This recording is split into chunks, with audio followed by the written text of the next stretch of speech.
Good evening, everybody, and welcome to Talking Landscape Photography, episode number 72. We were just saying earlier, it's amazing that we've managed to get this far, but here we are still, nearly at the end of 2021. And I think we'll probably have a show next week. We haven't quite decided. We're thinking we're probably going to have a wrap-up of what's happened this year and a bit of a chinwag and a general talk. But tonight we have Alex Nail live from the UK, which we're very excited about. Alex is a full-time landscape photographer based in England, but does a lot of his work in the northwest of Scotland, in the Highlands. He also travels internationally to places like Lesotho in South Africa, to the Drakensburg range, Iceland, Norway, and other places such as that. And we're really looking forward to seeing a lot of Alex's work and hearing a bit about his philosophy on photography and how he goes about doing things. Alex produced a book in 2018 called Northwest, which is based on photography from the northwest of Scotland. And I have a copy of it. You won't be able to see much because my face will disappear, but if I make it equal, disappearing book. Make it equal to my face. It's magic. Yes, this is the limited edition. That's worked seamlessly, Nick. Oh, there we go. You can see it sort of sideways. This is the cloth-bound limited edition, which has a slipcase, which I've taken off for the time being. But it is an absolutely beautiful book, and it's a testament to Alex's incredibly fine work. And certainly he'll show us quite a few images tonight that are in that book and other images, and talk about some of his projects that he's doing and other things like that. So, Alex, welcome. Thank you very much. Thanks very much, and thanks for the compliments on the book. I need to get another one out, I think. That sounds like a very fine idea. Yeah, excellent. Boys, what have you been up to the last week or so? Well, I was able to get away for a little bit and actually did a walk into the southwest of Tassie, and it was a nice grueling about 42 Ks in 3 days. So, and if anyone knows anything about the southwest, the kilometres don't mean so much out there. It's more about what the terrain's like. So, but it was absolutely wonderful out there. So, hoping to get back out there very, very soon. It's definitely getting into our bushwalking season, I guess you could say here, although, you know, you can hike any time of year, but it's certainly a lot nicer when the weather's really fine and had beautiful sunny days and almost got a bit sunburnt and that kind of thing, which is haven't really had much chance of that happening so far this year down this way. So, but yeah, that's what I've been up to. It's been really nice to test the legs out and see if they still take me places. How are the wildflowers looking out there, Lee? They were absolutely magnificent. The area that I went to had been hit really badly in 2019 with the big fires that we had.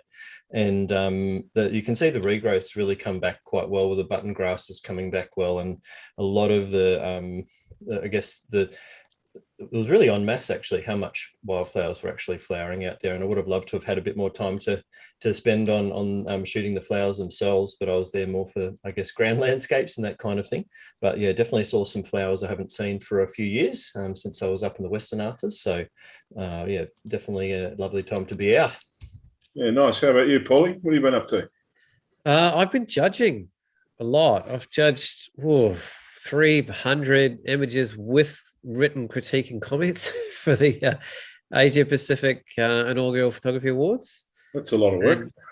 Yeah, it's sort of it's an interesting part of judging. It's considered like a bit of a privilege in a way to be asked to do it, and then occasionally they'll really put the work on you. We're like, oh, by the way, I want you to do written comments as well. They'll just throw that in there. It's like, oh, wait a minute, how many hundreds that? And then literally 4 days later, you just need to take a rest.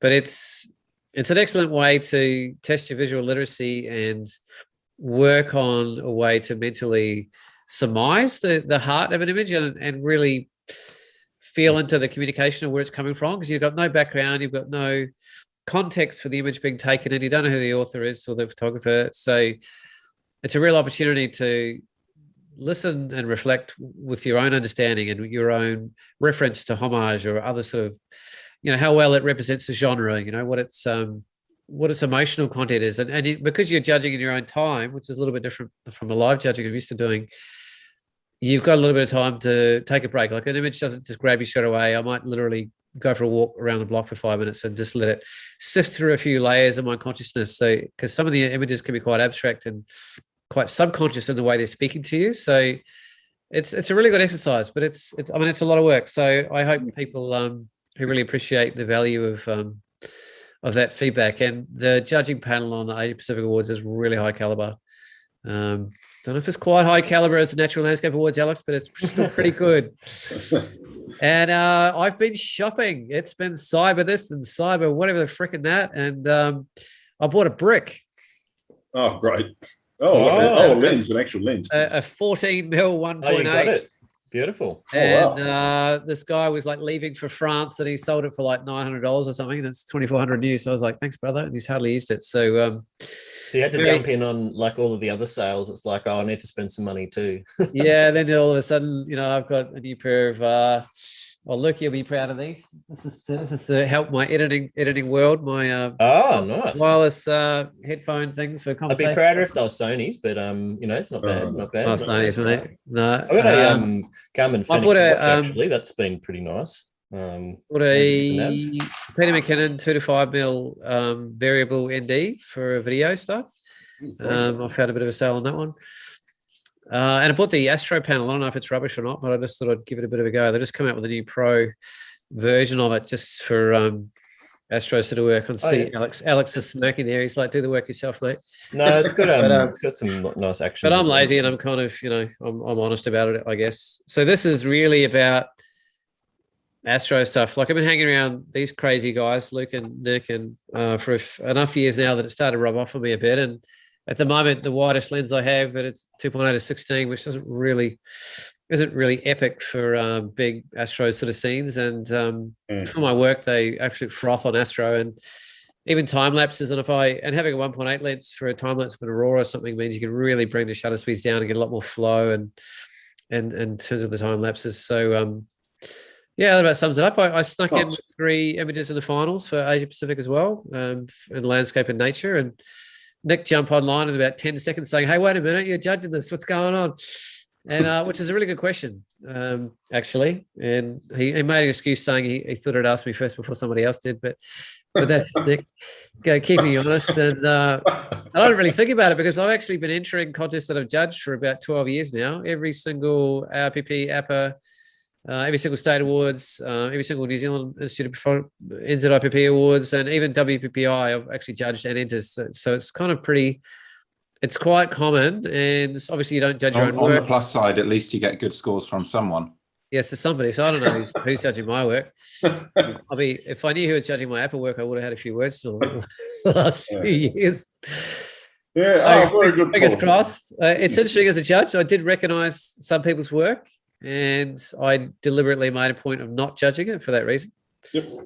You are given the choice, obviously not to judge your own work, but if there's somebody's work you recognise, you literally are given enough autonomy and freedom to decide for yourself if you feel like you can judge it unbiased. And to be perfectly honest, you usually end up judging it harder when you do know it. It doesn't usually work the other way around. Like you think when you start hiking your mates up, it's usually the other way around because you're quite self-conscious that somebody might know you're judging the work. And for 7 years now, I've not judged a single image by anyone from a Light Collective, which has collectively been a lot of judging because those guys are some of the best. And we made a decision early on that I wouldn't judge anybody's work just to keep the ball clear, I guess, so to speak. And I've got to dig deep into my. Tim wrote me a few days ago, actually, Alex, to get some material together, 500 or 600 words to put in the book for the Natural Landscape Awards for the aerial category. So I've got to. I feel like if I got somebody like Tim and Alex sort of reading every word to wondering how good it is, I'm feeling a bit under the gaze, but it's quite a wonderful opportunity to actually say something meaningful and have something in pretty fine company. So I'll that's on my agenda for the next few days as well. Nice. Well, I've been buying things as well. I bought another shed, put together a shed. You Aussie. Another shed. Been mowing the lawn. I took a photo of the shed but that's about it. I'm not, so I have been busy. Actually, very modest. He's probably been out there saving lives and solving crimes and doing really important things that he just doesn't tell anybody about. So. Just building sheds, mate. No, work interspersed between that. But I've got holidays coming up in 3 or 4 days' time, or 4 days' time, and so I will get out and about before Christmas and do some shooting. So not quite sure where I'm going to go. I might end up back in the northeast of Tasmania, like has been my habit for the last couple of years, but we'll wait and see. And I'm looking forward to that because I've literally done no photography apart from that little Aurora thing that we had. Little? Come on. Oh, the Aurora show we had about 4 weeks ago, which was fabulous, but otherwise I haven't really picked up the camera, which is a bit sad, but life gets in the way and other things to do. Anyway, we better get stuck into what we're here to talk about, and that is you, Alex. And I was hoping that there's probably quite a few viewers that do know you and of your background and all that sort of thing, but I'm sure there are a few viewers that don't. Maybe just take us back to when you transitioned from what you were doing beforehand, which I believe you were an engineer, is that right? Yeah, that's right. Yeah, I was an engineer at Airbus, but actually I started photography a bit before that. I mean, first when I actually went to Australia and New Zealand on a rugby tour, and there's Australian photographer called Peter Java up in Cairns. Oh, wow. Yep. So I went to one of his galleries, and he's got an image which was selling as posters at the time, actually, a long exposure shot, not completely unlike the one behind you, actually, Nick, with that milky water effect. So that was what got me interested in photography as an art, I guess. But that was when I was 16, and I worked my way through little digital compacts, always with manual controls. And I started with long exposures on a river just up from my parents' house. But then started working during university holidays to buy my first camera, and then very quickly became obsessive about it. So that was 2006 I started. What sort of aspects of it really pulled you in? Like, was it aesthetics? Was it technical? Was it something particularly you're trying to express, or you didn't really know yet? In many ways it was technical, because I've been an artist, if you like, if I can even say that, because I wasn't necessarily very good, but I loved art all the way through my life. So I used to do a lot of watercolors and ink and mixed media stuff, but I was a bit of a perfectionist, and so I'd end up getting frustrated at my sort of inadequacies in my craft, if that makes sense. Whereas photography, to be honest, found technically very easy indeed, right from the start. Because I'm an engineer, I mean, it's not hard. I read the manual, In fact, I read the manual before I had the camera. I've never done that after 30 years, but anyway. Yeah, yes, you and Paul are very different, Alex. Yes, I'm quite technically minded. If I understand something, I don't forget it. So the technique has always come very easily to me, which means that I can be purely creative with the camera, which is a huge advantage for me. And that's not to say that my shots are technically perfect, but they're as perfect as I care for them to be. Sometimes they're a bit motion blurred or whatever, and that that happens. But if it's a pixel of blur, who cares? So, Alex, where's that threshold? Because I'm really with you on that one. I think you need to put the time in to get the technical aspects kind of out of the way, so you can actually let the creativity rule. And do you feel like there was a clear time where you felt that transition happened, where you're like, right, now I can really just do what I want to do because it sounds like you got that over pretty early. There's a lot of I basically had that figured out with the compact cameras before I even had an SLR, and I understood, diffraction limited apertures and how a bio-array worked and all that kind of stuff before I owned an SLR, because I was just interested. So yeah, I mean, it was never an issue for me. I think I've obviously taught a lot of beginner photographers, and I think the first thing is you have to get out and start taking photographs. But I think fairly early on, it's a good idea to become really confident with the exposure triangle and all of the implications of changing your ISO aperture and shutter speed, because I think some people do set that aside for the first year or two of photography.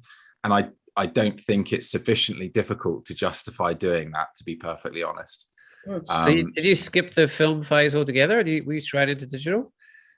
I mean, when I was a kid, I had a film compact camera, but yeah, my first digital camera was a Canon 20D, so that's an 8 megapixel camera, and I think that was really at the point where quality just started becoming acceptable for, say, A3 prints. Yeah, that was my first digital as well, actually. Yeah. No, it was a really good camera, and then a 5D after that, and then that really is a big jump up. Well, that's a big jump. Yeah, so I still sell images from the original 5D Mark I, albeit at smaller print sizes. It's interesting you should say about the beginners and perhaps some tend to skip over the technical aspects of the exposure triangle and all that sort of thing. And I completely agree with you. I think if you leave it too long, it's probably detrimental to you for a long time. It's something that you may get into bad habits early on and not get out of them. I mean, of course, photography's, you have rules and then you throw the rules away, etc., etc. But I do think it's a good idea, having taught quite a few beginners myself, that they learn that stuff pretty much straight away. Otherwise, they do tend to fly off on tangents and sort of waste their own time for a while. Yeah, I mean, in my opinion, it's like a broader issue with Western society, that we run away from everything that's technical and laugh it off like it's funny to be, lacking that kind of ability, if you like. Maths is a good example. You turn on a radio station and there's a quiz involving a maths question, and all the presenters laugh off the fact that they can't do maths. And, so it's very acceptable in our society to shun technical aspects and just say, do you know what, I can't do that, I'm an artist. And I actually think that's completely the wrong approach, and particularly with photography, because the technical aspects are our creative tools. Being able to understand how to apply the exposure triangle is absolutely essential to being creative with a camera. And yeah, so I really think it does need to be learned confidently early on. And confidence is an important thing, because if you think you can't do it, that's a good reason why you might not be able to. I sort of feel like, from a generational point of view, Alex, you're kind of in the middle there, that a lot of the younger photographers are learning post-production before they're learning camera craft, and it's almost like approaching it from the reverse kind of point of view that a lot of us have. And I you can judge it either way, but at the same time, it's kind of is how it is. Like, I wonder how that's going to influence the future of what we're going to be seeing. And I guess cameras are getting a lot more capable than they were. I don't think you can get past the triangle if you actually, and I personally feel like you don't really allow yourself the full capacity to express yourself artistically until you have, whether you know it or not. But I'm a little bit curious about, where things how that generational influence is going to come through over time. And I think the British photographers in particular have long proven that there's a big culture of mastery of camera craft, and you're a part of the world in particular, and you're highly admired for it. So it's just that question, I guess, is about the cultural aspect of, like in different parts of the world, there's less emphasis on the technical, and I feel like your part of the world probably really early on is quite a heavy emphasis and a big part of the culture of British photography, I'd say. Yeah, I mean, I think that's probably true, that I'm part of a sort of middle generation, because I started photography looking up to people like Joe Cornish and David Ward and some of the early guys who were, really into digital, but very focused on the technical aspects still, like David Clapp, for example.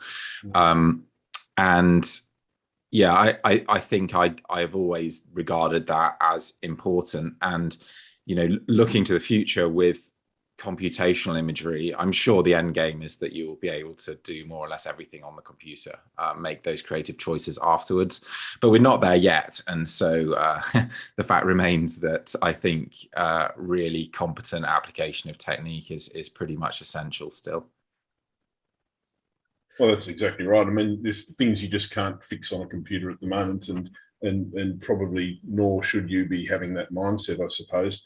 And sort of thing I lament a fair bit that there are the young photographers that are extremely good at post-production.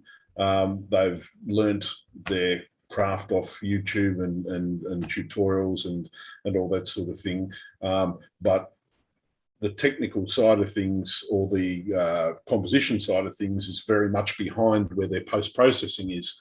And to me, it's sort of, ask about. It should really be that you focus on those things first. And I'm pretty much the same generation as you, Alex, with my photography. I started just a little bit before you, but it's basically a thing that I like to say to young up and coming photographers is to focus on just taking a nice picture, and the computer side stuff can come a little bit later. And when you do learn that, don't delve into really complex techniques straight away.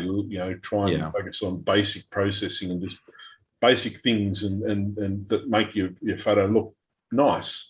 But yeah, I mean, I'm really big on that kind of foundational learning and understanding, because everybody wants a shortcut, don't they? And processing can definitely provide that. And I'm sure that there will come a time when there are much faster, more efficient ways of creating the kind of image that you want, as you sort of cede more control to the computer. But yeah, definitely starting with foundational aspects is so important.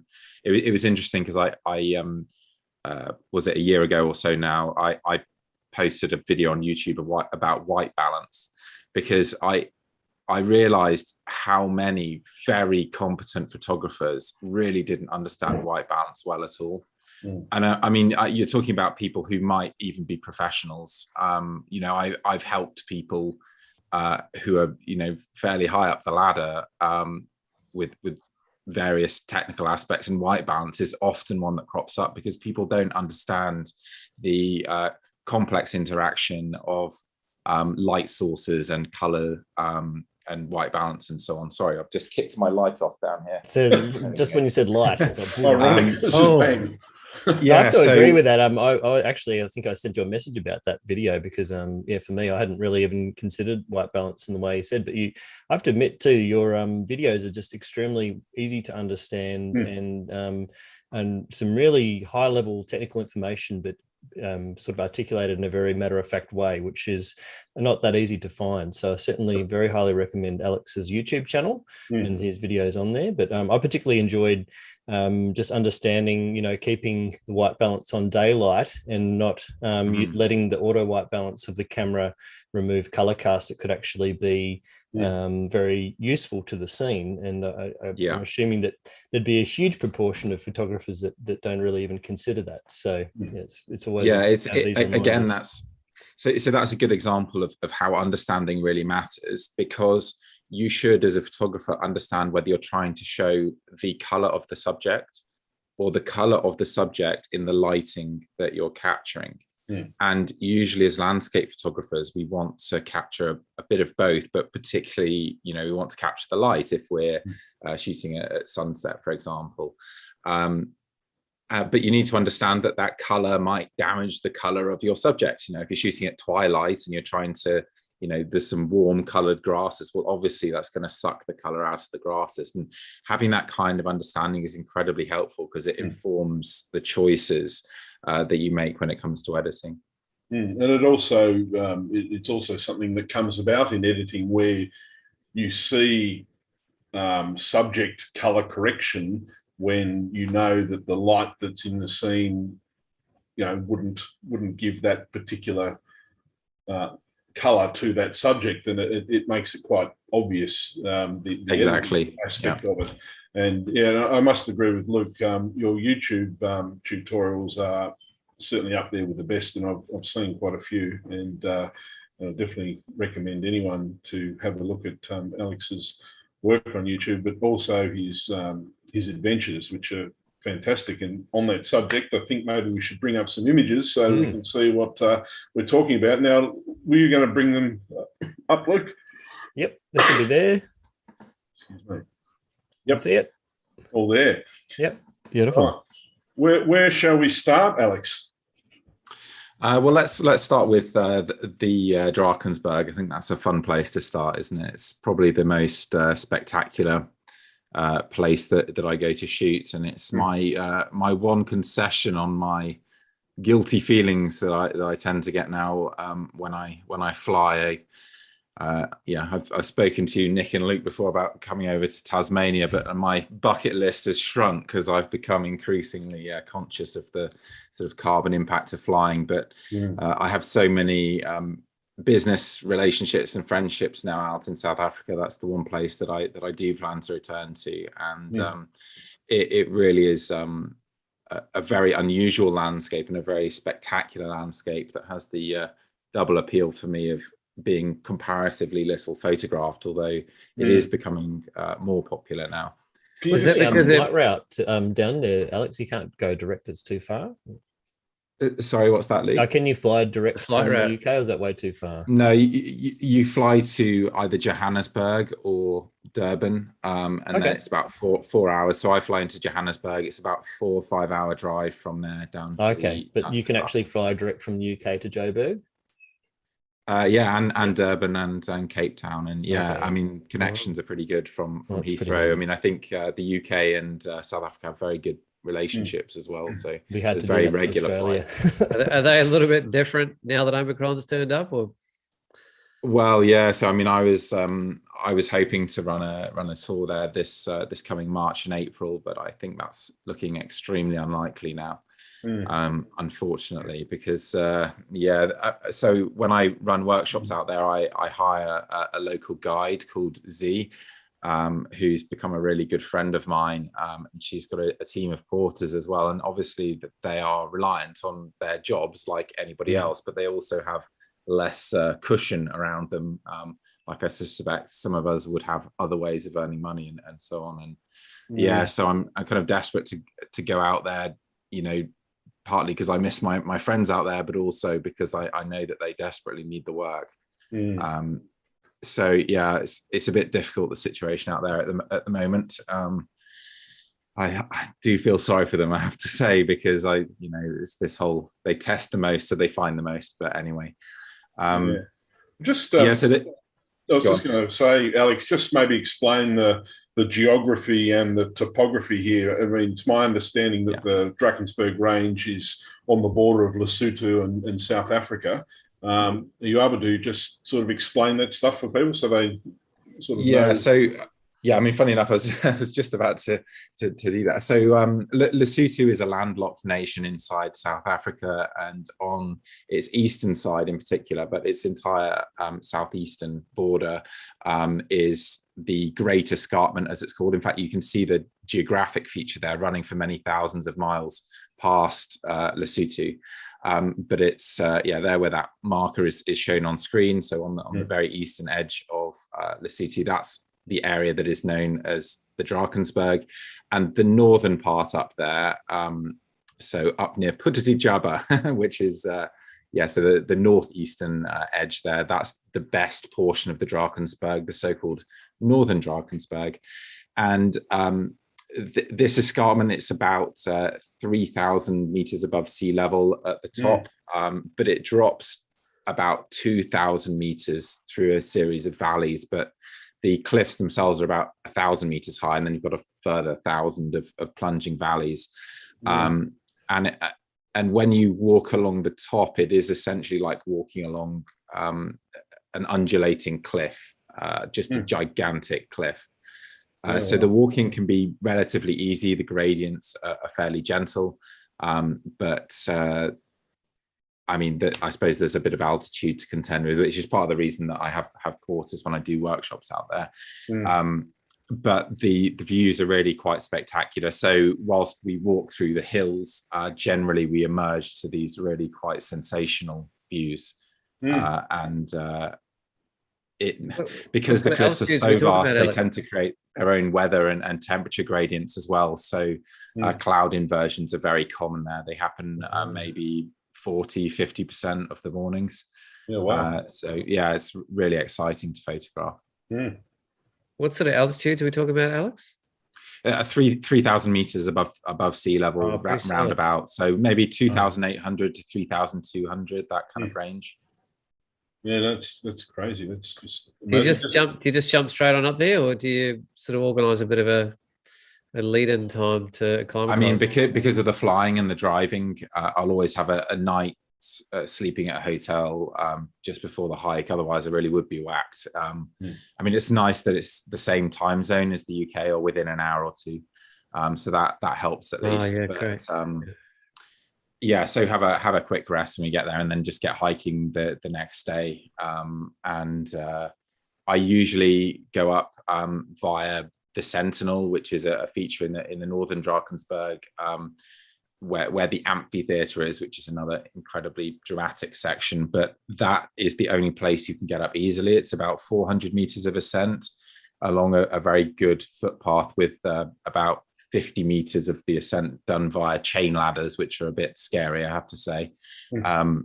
But the other routes are about 1,500 meters of ascent and really long walk-ins. So there's a big difference in difficulty between going up there at Sentinel versus any other way. So a lot of trust in the ladders then. Yeah, and one of them failed a couple of years ago as well. So they're replacing the main ladder, and so you have to go up on the less reliable. How do you paint the picture to your clients who want to come on a trip like this? So yeah, I mean, that's actually a good question. I mean, I should say there is actually a bypass way of getting up to the top that is harder. You can go up a chute that's a bit of a scramble, but basically if a client really doesn't want to go up the ladders, then we just we'll guide them up that rock chute, but they never carry their packs up the ladders. I don't allow it on the trips, actually, so me and the porters tend to just do shuttle runs to get all the packs up to the top. Yeah, you want to keep scrolling through the pictures there? Yes. So I mean, the Milky Way in the Drakensberg is the best I've ever seen. We obviously don't get the stars that you guys do in Tasmania, Alex. Yeah, down here.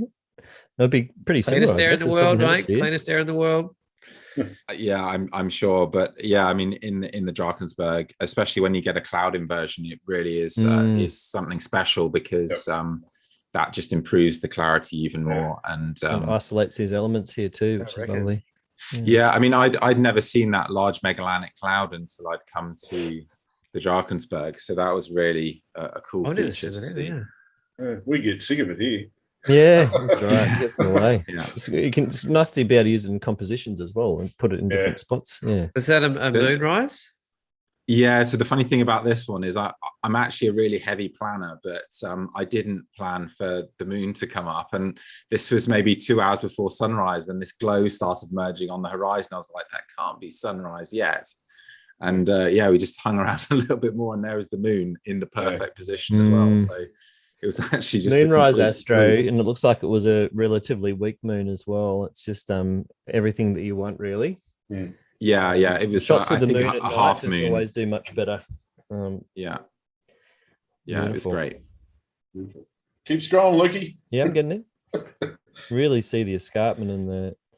Yeah, so you can actually see our tents to the bottom right there, and this is the amphitheater, this area here. So this is where I camp with my group on night one of most of the trips that I do. Jeez, how are the updrafts on those cliffs? You don't really get them, funnily enough. I'm not sure exactly why that is, because I would expect that myself, but no, I mean, you see lots of birds flying around the Drakensberg, but funnily enough, they rarely seem to shoot up when they hit the cliff edge, if like you would see on a sea cliff, for example. So the cliff is generally east facing. So what's the predominant sort of wind direction down there?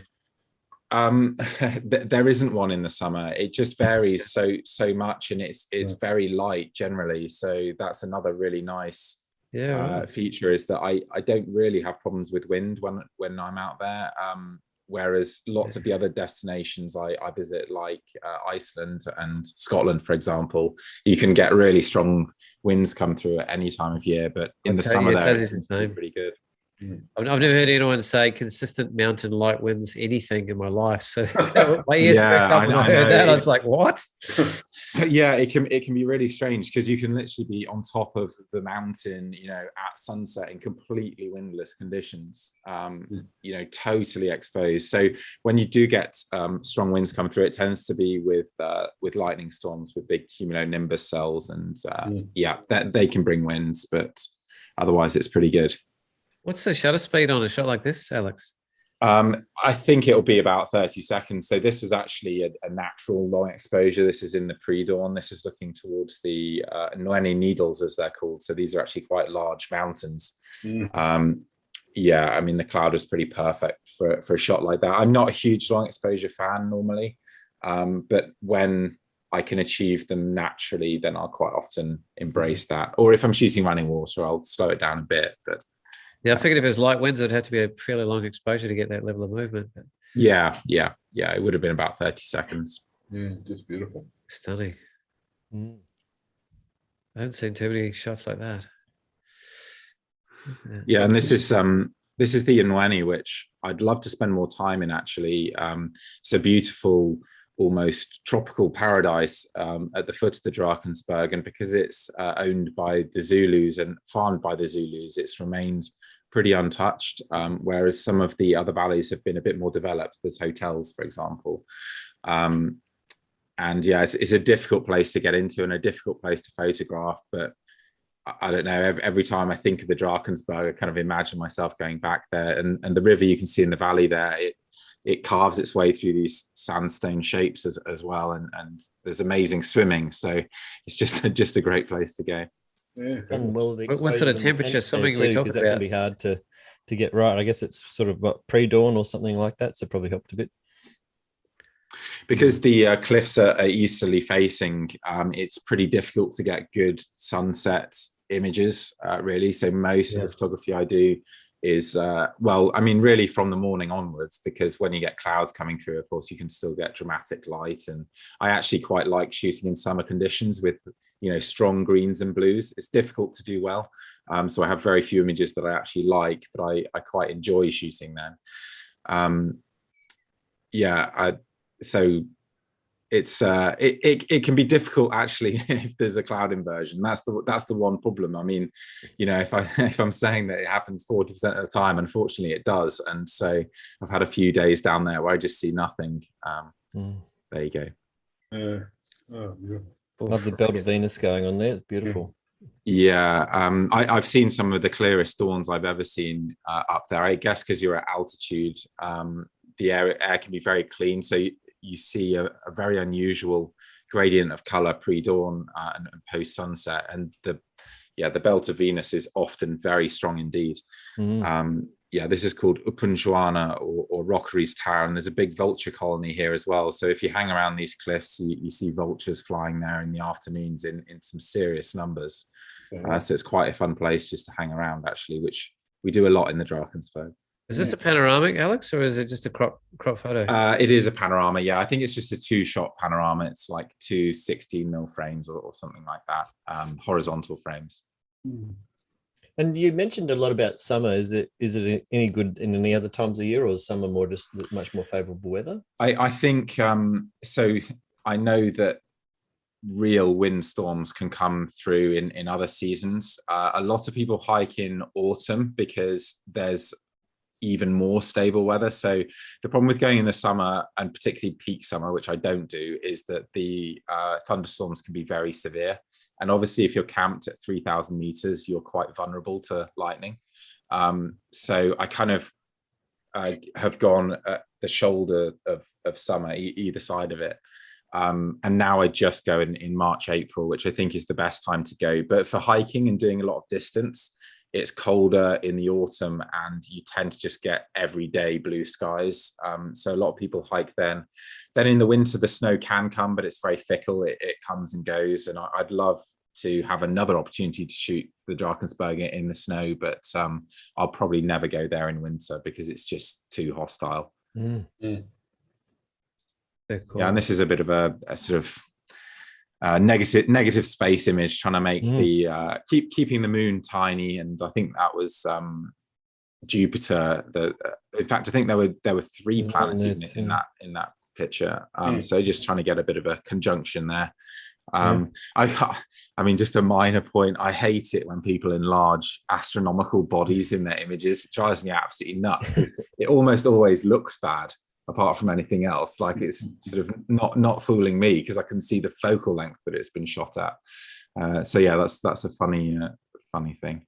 And there's maybe just a touch of detail in the foreground here, but I think it's always good to leave it quite dark and let the eye move further through the frame into the beautiful light beyond. So yeah, lovely.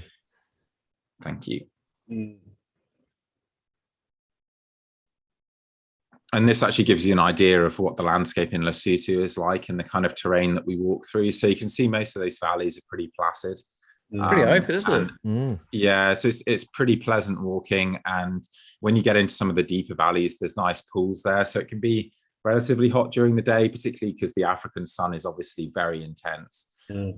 So yeah, it's nice to stop off and have a swim in the water, which is almost always ice cold, I have to say. Yeah, actually, Paul, you asked what the water temperature was like down in the valleys, and it's perfect. It's like swimming pool temperature. Really? Yeah, it's you can swim in there for hours, and I have actually done that with workshop groups. Because I've sort of said to them, well, we could walk on further and get some good photos, or we could just swim the entire day. And yeah, most people go for swimming. How long are your workshops? Yeah, I mean, these are, week-long trips. Okay. Yeah, everyone's probably starting to smell these a wash anyway. Oh, I see Matthew's asked, did Alex tell us astro nuts off? Yes, I'm telling you off. If you're enlarging astronomical bodies, get out. He doesn't mean if you shoot it at a longer focal length. It means you do a 16mm shot and then you put in a 200mm focal blending. Moon, because it just looks wrong. Yes, yeah, that's right. Good clarification. I'm not hating on astro people. No, not at all. Compositors. Yeah, fair call, man. Yeah, so Lesotho is a beautiful country in itself, and one of my challenges when I'm out there is to try and get photos of those hills that I actually like, because you can see that it's actually quite a repetitive landscape, which has its own beauty to it. But of course, you get drawn to these incredibly dramatic cliffs, which you can see just on the right of that shot there. So yeah, there's another from Lesotho when the inversion got a bit higher and drifted over into the valleys. Does it generally have a pattern of rising as it dissipates? It actually varies. It's quite hard to predict. Okay. So often, if the inversion forms as the sun sets, it will then suddenly rise and then come over the edge of the escarpment. Sometimes it just burns off below the cliffs, and other times in the mornings the sun hits it, it bubbles up, comes over the cliffs, and then burns off. But it's relatively uncommon that it persists through the day, although this photo was actually taken on a day when it did persist through the entire day, which can be a lot of fun to photograph, actually, because when the inversions vary enormously in how they render on camera. Sometimes they look like fast crashing waves of, they can look beautiful and blue even in bright midday sun. But other times they can be just flat, featureless oceans of unbroken cloud. So yeah, it always pays to keep an eye on them and see how they change, because they do change quite a lot and quite rapidly. This is one of the few areas, if you just go back there, that's one of the few areas where there's actually vegetation and flowers that are really worth photographing, because the Drakensburg is heavily grazed by the Basotho, who are the people who live in Lesotho. And the only areas where you see these native plants really are where the sheep and cattle and goats and donkeys can't get to. So this was, a little awkward section to get to this point. So yeah, I'd actually quite like to get back to this particular area, precisely because it has all these foreground options. You sort of answered the question, but I was going to ask, is there any wildlife up there? But it sounds like it's more domesticated animals up there. Yeah, and there is wildlife up there in the form of various deer species and antelope, which you will just very occasionally capture a glimpse of. And the same with baboons. There are huge troops of baboons, but the Basotho will hunt and kill absolutely everything, including baboons. So I've watched them hunt a pack of baboons with a pack of dogs.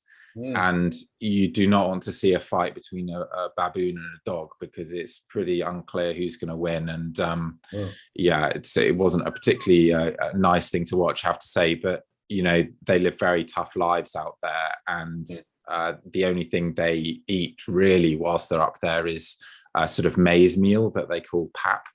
So that's their main starch, and their diets are very limited. So as a result, hunting is a good supplement to what they eat.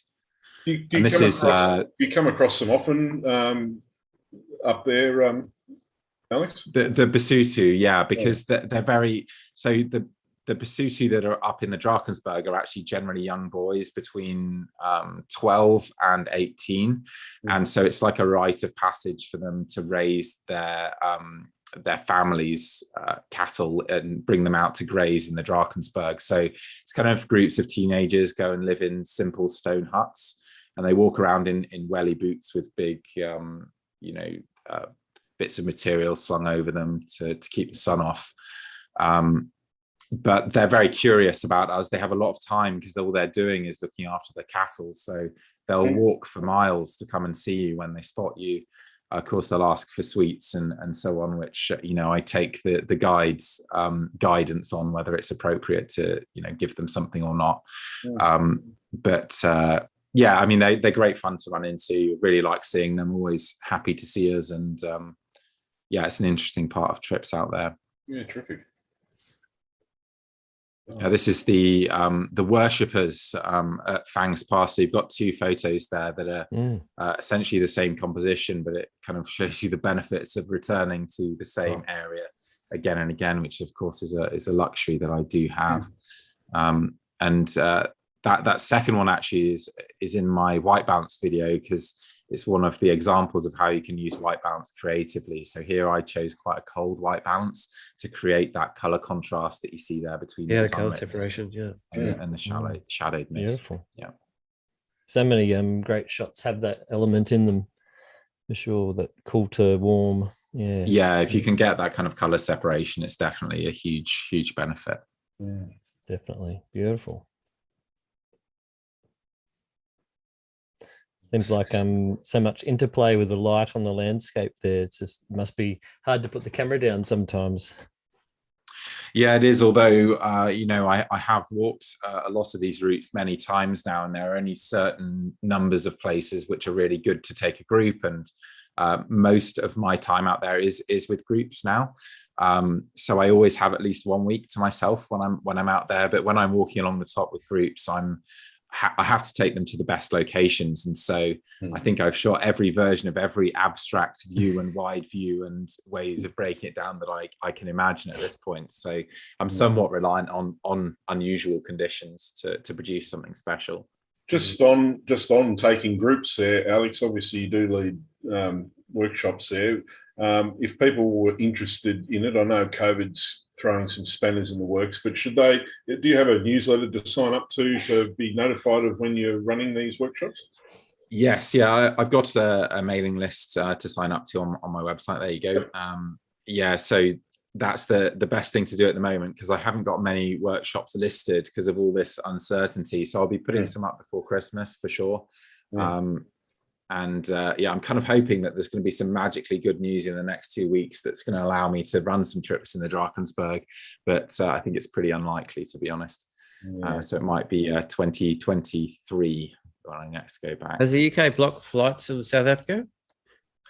I don't think completely, but there's heavy quarantine rules and hardly any flights at all at the moment. It's a shame about the Omicron, isn't it? I guess that's the epicenter of all that, where it's all coming out of. So that's where they are testing the most for it. I'm not going to get into the politics of that, but it would appear to the world to be the epicenter of it.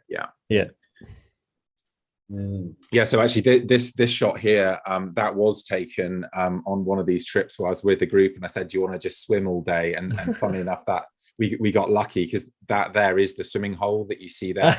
It's a plunge pool, maybe 12 foot deep, with these beautiful soft curves and water slides, and it's perfect. But we were camped just out of shot here, and as it turned out, it wasn't such a bad place to camp after all.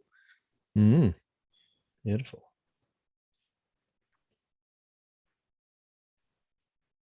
And this was an early snowfall, so this was quite an exciting thing for me, or a very late snowfall, I should say, because this is really snow in the summertime. And the two days before, I was down in Bergville, which is a town at the base of the Drakensburg, and it was almost 35 degrees Celsius. And the forecast was telling me it was going to be -6 in 2 days' time on top of the Drakensberg, which is just really surreal. But the snow did come, and this is one of my favorite images from a creative standpoint, because it shows that contrast of summer and winter in the same image, which without the middle autumn or spring season, which I think is pretty cool. Yeah, there's still an alliteration of shape and form that really joins them together at the same time. Yeah, I mean, snow is just amazing to photograph as well. I mean, when you get wind-blown snow like that, making those kind of shapes, it's child's play to make good images, actually. Nicely put.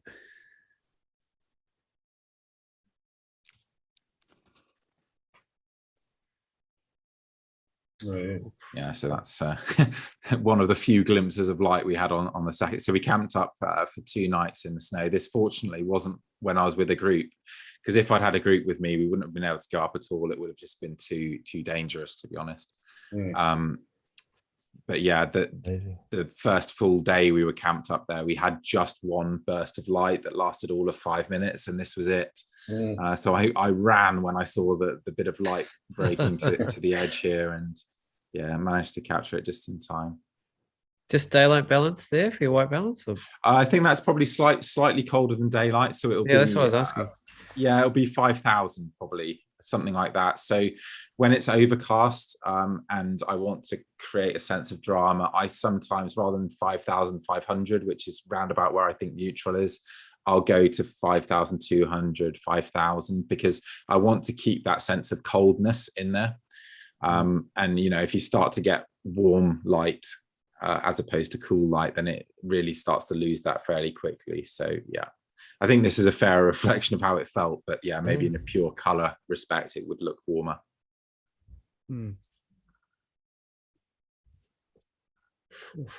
you call those crepuscular rays? Is that the technical term for them? Yeah, that's right. Yeah. So this was actually a scene that was very frustrating to photograph, because it's one of the most amazing things that I've seen out there, because these crepuscular rays, which would have been caused by shadows cast by high altocumulus beyond the horizon, they actually converged behind me. So they went all the way up straight overhead and converged back behind me.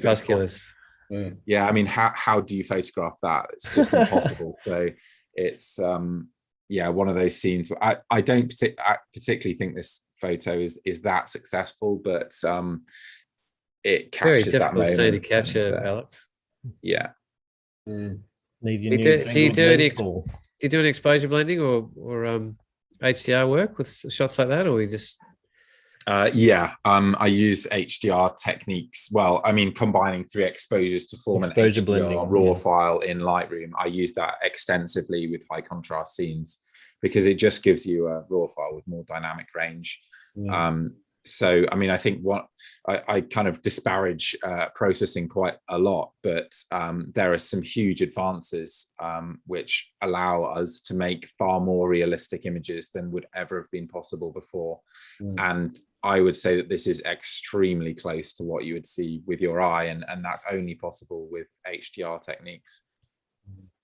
This is kind of a funny shot, actually. So this is looking at the Inani Pinnacles again, and this is one of my favorite stills of that area of the Drakensberg. But I had 2 cameras with me at the time, because I've been shooting a second time lapse of the Drakensburg for a long time now. And I shot a time lapse of this scene and watched this rainbow appear. And I thought, oh my God, that's going to make the most amazing time lapse. But I forgot that I had my polarizer on the time lapse camera. Oh, no. It was rotated to disappear the rainbow. Yeah, the rainbow. So it's not there at all in the time lapse, which is incredibly unlucky. But that's that's a good tip for anybody shooting rainbows, is that polarizers do have a very strong effect on rainbows, and they can be used to eliminate them, which of course you would almost never want to do, but also enhance them. So this shot was taken with a polarizer, and it makes the rainbow just stand out that little bit more. Why did you use it in the first place, Alex, for this shot? To bring out the greens a bit more? Or? Well, so it was on the time-lapse camera, yeah, exactly, to cut through haze, although only because I was shooting in a different direction previously, because obviously this photo is taken directly opposite the sun, because the rainbow forms around the anti-solar point, so the shadow of your head, which would be, just towards the left-hand side of this image. So a polarizer would have done nothing in this direction, but I would have had it on for a previous time lapse, and my mistake. But there you go. That can happen, particularly with time lapse. Yeah, that cloud is incredible too. It is, yeah. The sort of interplay of the rain and the light, and this image here. Yep, getting it. Sorry. Oh, you've muted yourself, Alex. I will just unmute you. Sorry. Sorry. There's obviously a shortcut button on my keyboard that I tapped there by mistake. But so this shows the sandstone formations that you get in these swimming holes. So again, this was from the same camp. It was kind of unplanned. So that's the same range with the beams were. Yeah. Exactly. Yeah. So this is just slightly later than that other image, and you can see these beautiful shapes that form in the sandstone there. Yeah. What a campsite. Jeez. I mean, it doesn't get too many. Now maybe we'll see a photo of Cathedral Peak again in a later image, but this is the most exposed campsite I've ever done, because it's right on the true summit of Cathedral Peak, which is on a ridge that comes away from the Drakensberg. So this is one of the few places. This is one of the few places you can go and you look back at the cliffs themselves. So you've actually seen quite a few images so far from the cliff that you see more or less in the middle of the image there. This is a very, very difficult place to get to. And to be honest, I was so committed by the point that I got to the dangerous parts of the scramble that I just decided I couldn't turn back. And I don't think I ever would do that again, because I took far too much risk. Most people go up here with a rope now, because there's just not good holds to scramble up. But I did it, and it was windless overnight. No lightning forecast, because I've seen lightning strike this spot many times. Literally, yeah, right. But it was a really memorable experience, although this shot is slightly spoiled by the fact that you might even be able to see on zoom that the left-hand side of the image is soft, because I can see that. The lens was out of alignment, which I only noticed after this trip, unfortunately. But Alex, this is solo? You don't have a port or anything? You're just out on your own? Yeah, I was on my own. So, and I think the walk up is about 1,600 meters of elevation gain, like 16 kilometers. And it was really hot, so it was one of the harder things that I have done. Must have needed a bucket of water then too, with all of that. I was going to say, I mean, fortunately there are streams en route, so that okay, great. Problem, but that saves a lot of trouble. What do you have a go-to brand for your tents and things? That one there is Terra Nova, so that's what I use for all my group trips, and the newer version allows me to double pole the tent for winter, so I can make it really, really strong, which is good. So I do rate their tents, but I've recently purchased a Hilleberg Sataris, which is like a 4-man ultra strong black label mountain tent, because somebody was selling it secondhand, and they're like £2,000, so I don't know, $4,000 or whatever it was. I've got a Hilleberg myself, and Rolls Royce of tents, but you don't you need to sell a liver or Pay something for 'em. to get there. Yeah, so I got a good deal for that, and that's just so that I can do my winter trips out in Scotland and have a bit more fun, because the nights in winter are ridiculously long, and so with a couple of friends in there, we can, have a fun time. Because friends. I mean, we'll get onto that later, and in fact, maybe that's a good segue to leave the Drakensburg behind. Yeah, that might be it, because I've seen how big your collection is there, and we could be going all night. Yeah, that's right. You can just keep going. Yeah, that's why I think I don't sell any prints to the Drakensburg, because I've got too much choice. Yeah, I'll just show you how much was actually in there. Like, keep going. Yep. So there's plenty to pour through there if you wanted to see the rest. Do you have a thought process about how much is too much? I think if you want to sell prints and position yourself as an artist, it's better to show far fewer images than I show, because I create the impression that it's relatively straightforward to create these, when in fact they represent years of hiking. That there's an absolutely obscene amount of work that has gone into to capturing these portfolios, and I'm not sure that comes across if you just show everything, but that's what I'm doing for the time being anyway. So this is your main. Do that because it was nice to be able to see some of the behind the scenes sort of shots. With the tents. With there was one there with you in camping in the cave or something like that. So yeah, that's right. Yeah, it's nice to have that. Otherwise, you don't really see the effort behind the images. Yeah, I mean, for me, I just create the portfolios that I would want to see. Unfortunately, like many photographers, the business focus just isn't there. So I'm decent at taking photos, not so good at selling them, but there you go. So this northwest collection is your main focus of work. The Northwest Highlands is probably my favorite place in the world, maybe tied with the Drakensburg. It feels like a home from home for me now. And in 2018, I produced a book, which you've already shown us, Nick, called Northwest, of this far northwest Highlands region in Scotland, where you have a relatively unusual geological setup of sandstone mountains above Lewisian gneiss base. So in fact, you can kind of see the two rock types there. So if you look at the fairly central mountain there, you can see that's quite pointed and jagged, and to the right of it and a bit lower down, you can see some sort of white rocks. So those are the two layers of rock, and they create these isolated mountains, which can be really quite precipitous. And that's unusual in Scotland. Most of the mountains are connected via ridges, which is great and beautiful in its own right, but it creates some more challenges for photographers. Firstly, obviously, you have less opportunity to find aspects which look quite dramatic. In other words, it's harder to find focal points if you've got a ridge as opposed to a peak. But also, when the mountains are separated like this, it allows the light to fall between them at almost all times of year. So the lighting situation is better as well. And then you have all these lochans breaking them up. It's a real fantasy landscape that Joe Cornish, who I mentioned earlier, originally got me excited about when I purchased his book. And this is the image, which if Luke didn't intentionally pick this, he's absolutely nailed it, because this was the image in Joe's book that got me incredibly excited about the Northwest Highlands, because to me this is an absolute fantasy landscape. It just looks wildly unlikely to me, and particularly that it's in Scotland.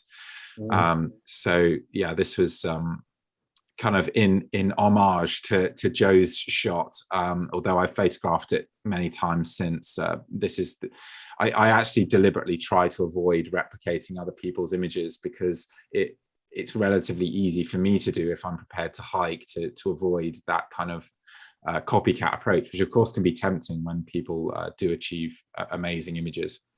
But yeah, this is the one exception I have. And yeah, I mean, every time I look at this, I just think, wow, not at my photographic ability, but just at the amazing landscape, because it really and is the light something else. there too. It's just sublime. Yeah. Yeah. So this is the view from Sulven, which is one of the most northerly mountains in the whole UK, and it's many people's favorite mountain, I suspect, because of this view. Yeah, absolutely.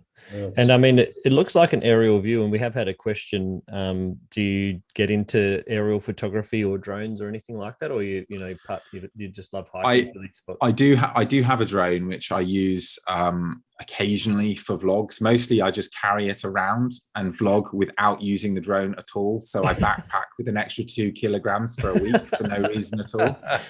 That's what happens most often, because a lot of the time when I'm vlogging, I've also got a workshop group, and so I have to split my time very carefully. And flying drones, it just doesn't. I don't know if I could do that. How do you find? I know I very much appreciate that you do the vlogging, but it must be. Do you find it a distraction at all from all the other things? So you'll notice there's quite a few vlogs which don't have the coherence and storyline that some people manage, and that's because I've got a workshop group. And so when it comes, when the light is good, I then have to focus on helping them, occasionally grabbing my own photos, which fortunately I can do very quickly, doing a first take talk to camera. It's a difficult thing to juggle. I'm fortunate in that most of my clients are fairly competent photographers, and the backpacking side is them wanting to take their photography to the next level. So in a group of 5, I'll generally have 1 beginner and maybe 2 more that need my help, and then 2 but not that much. They're more interested in how can I tweak this composition, then what do? I don't even know how to set up my camera, which might be just 1 person. And then 2 people who deliberately don't want any help whatsoever. They want their work to be their own, and they just want to be taken to the mountaintop or what have you. So that is lucky that I have that, and also that I can take workshops to places I actually want to go, which I know a lot of photographers don't, because they're tied to their minibuses and what have you. Alex, what do you use for your vlogging and your sound? Because you obviously want to be pretty lightweight. What do you use for your vlogging and your sound? Because you want to be pretty lightweight. You want to be pretty lightweight, but I'm not. So I have a Canon R5 and a 24-105 is what I mostly use. And I use a Rode Video Mic NTG because I started to quite like the sound of hiking, boots crunching on gravel and that kind of thing. And the preamps on Canon cameras are not amazing. So they have that background hiss. So you need a mic that can amplify the sound before going into the camera.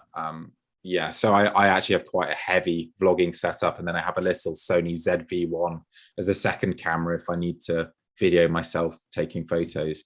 But again, I hardly ever use that. We got the new RF 24-105 or traditional one? Yeah, the RF 24-105. Yeah, so I've only got one lens now. Kit. Yeah, I think this is it actually. Here we go. I've only got. I can't believe how good that lens is, how useful it is for brilliant. Basically the cheapest RF lens that Canon makes by like 50%. The cheapest L zoom. Yeah, I'd quite like to get the wide angle RF lens. That's the only one that I have as EF, but because of this lens, I've actually started shooting a lot more at 24mm as my widest setting, and I quite enjoy that actually. I think sometimes the perspective effects of ultra wide scenes can be overplayed. And again, I've had Joe Cornish in my ear telling me that kind of stuff. So it's too influential. This is one of my favorite shots of yours, Alex, this one. Yeah. I mean, there might be a lesson for all of us here, Nick, because this was my second trip to Ascent that I took this. So this is shot on a 5D Mark II, I think. And I was with my friend Steve, and we planned this trip. This is when I was still working at Airbus, and I'd sort of sneak out of work at 4 o'clock, and we'd just drive all the way up to Scotland and arrive at 3 o'clock in the morning, kind of thing. And the forecast is for this week was still the worst forecast that I've ever gone out to Scotland under. It was just a ridiculous low pressure system was forecast and incredibly strong winds, and we got really bad weather. We really did. But my friend didn't want to cancel when I did, because he was an ex-Marine, and he was just like, well, we're going, so let's go, kind of thing. It'll be a laugh, and maybe it'll be windy enough that the clouds will tear apart. And I was like, that's not a thing, Steve. Tear apart.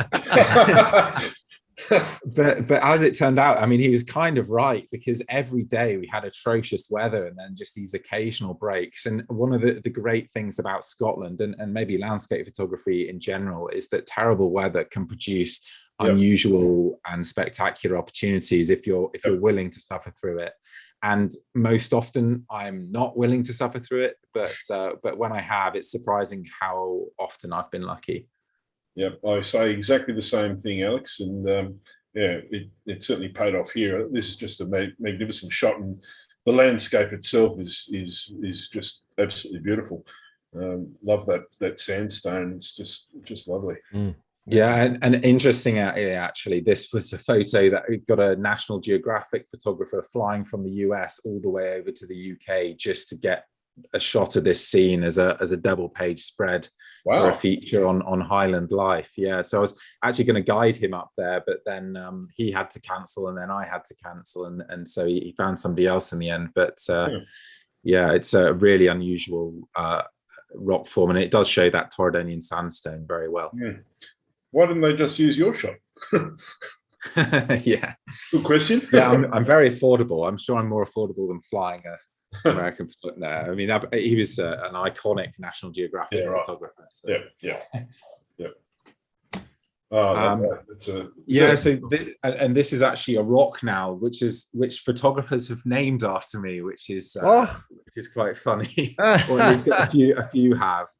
I'm pushing that idea, by the way. So if you're a UK photographer, this is my rock. Depending on the name, Alex. So I've got a friend of mine who had a rock nailed named it rock too, but unfortunately they named it Hancock's Knob.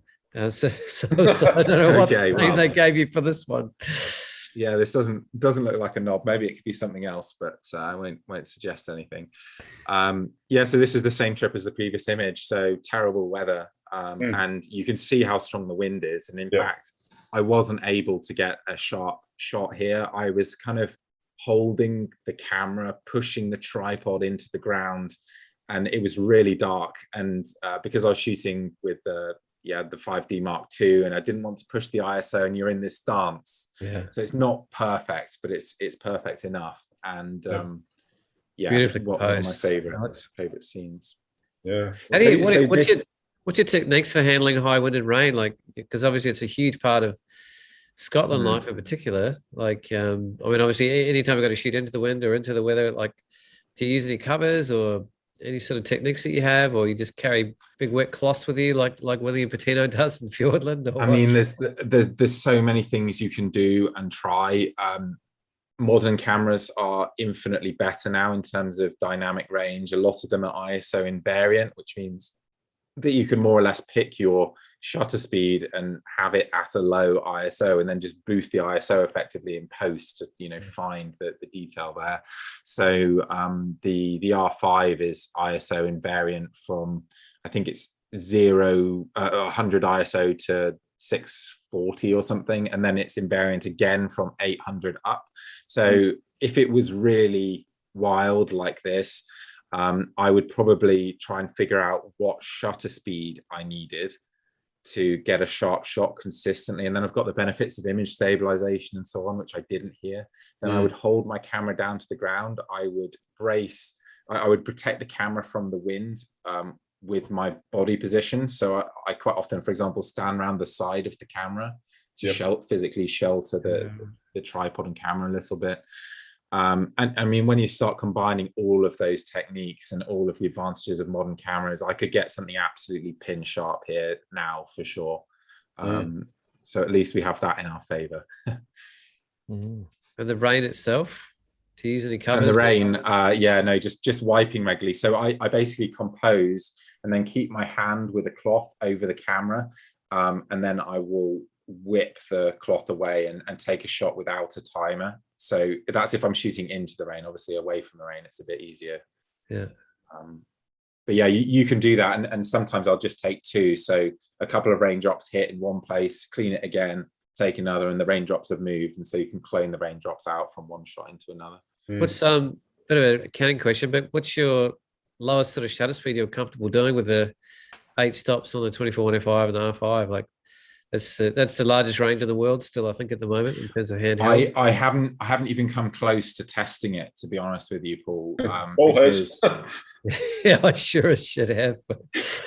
Yeah, because I basically would just go iteratively through whenever I'm actually shooting to make sure that I have a sharp shot without compromising, say, ISO or aperture unduly initially, if that makes sense.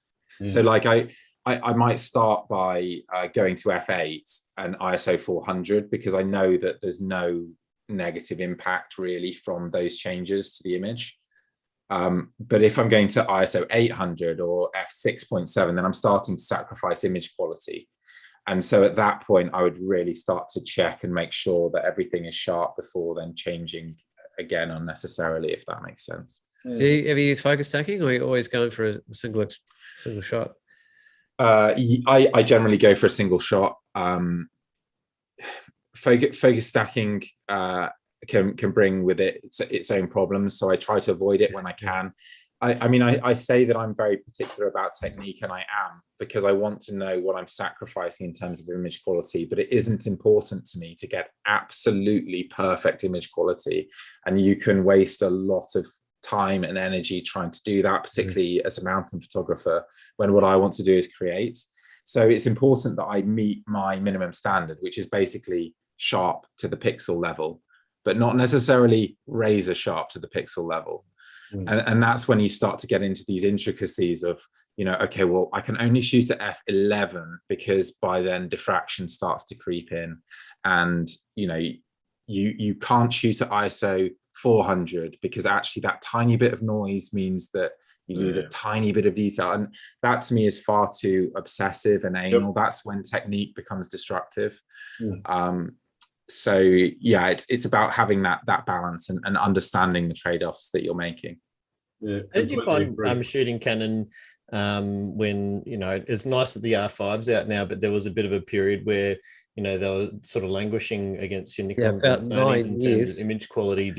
Did you kind of sort of feel like you wanted to jump ship at any time, or you're pretty happy just with what you had?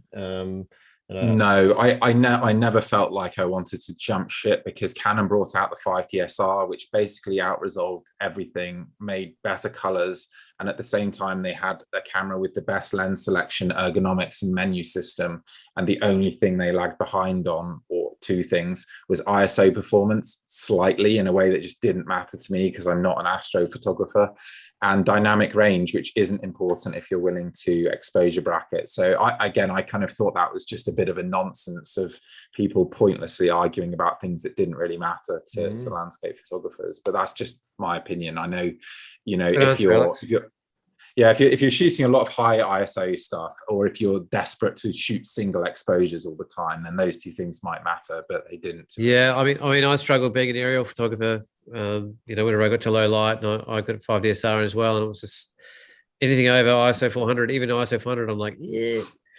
And yeah, you can't sort of lock off your tripod for that sort of work. That's exactly the kind of shooting where it obviously does matter, because you can't shoot on a tripod. Yeah, I stuck with it, but I did struggle, to be honest. And yeah. Oh, it was interesting. There's a lot of very shallow depth of field aerial photographs from my 5DSR. Let's try f2.8. Did you get a time lapse of this image at all? Must have been amazing. It looks like that inversion's falling down off the cliff. I do have a time lapse of this image. Sorry, one second. Yeah, that's pretty amazing. He's just got delivery or something, hasn't he? It's the first time our guest has just run off after I've asked a question. It's not a very good. Right, 72 shows, and it's not too bad, I suppose, is it? All right, no more talking about Canon. Yeah, that's right. I hardly ever get to do it, boys. So, you know, thanks for the leeway. Yeah, this is a beautiful image, though. It sort of reminds me of that night we had up on Kanani. Yeah, that's right. When we got locked in up there. Yeah, we got locked in, but we got the mist coming off like this. Yeah. Sorry about that. I'm having a loft conversion done, so that was the scaffolder saying, "Can I get the scaffolding up?" So had to answer the door there. Yeah, I do have a time lapse of this actually. I don't have a time lapse of too many scenes because I thought I would shoot a time lapse up in Scotland, but it started to get in the way of producing images for my book because they're very different. They put very different demands on you, time lapse and stills, and you kind of need to constantly keep an eye on the time lapse and make technical changes as the light changes.